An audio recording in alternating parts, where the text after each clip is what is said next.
morning, Philippines. Good morning, Paeson. Today is September 25, 2025. And you're watching TPISU. I'm Jacob Paludan. And I'm Sanquillo Sidagoy. And we are your broadcasters for today. And welcome to TPISU.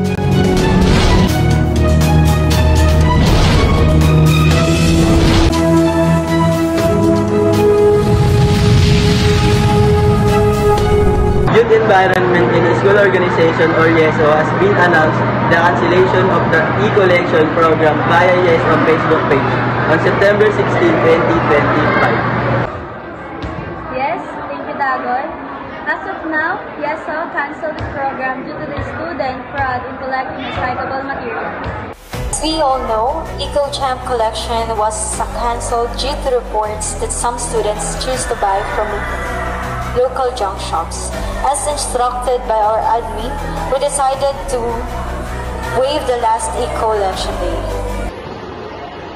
Activities Charlie Cart was killed in campus. Suspect shooting was arrested in the Yes, Balubal. The police said Kirk was struck in the neck by a single rifle shot fired from a rooftop about 130 meters away.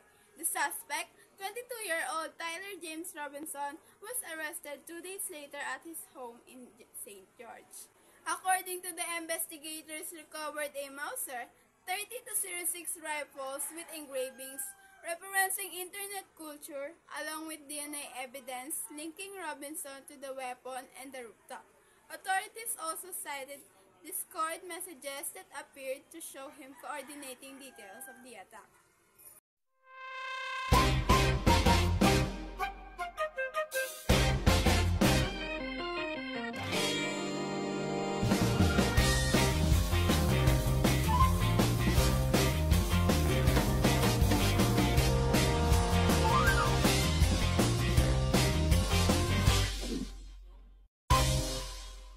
Department of Public Works and Highways, or DPWH, and local officials confirmed that many flood control projects listed as complete were either missing, unfinished, or built with poor quality.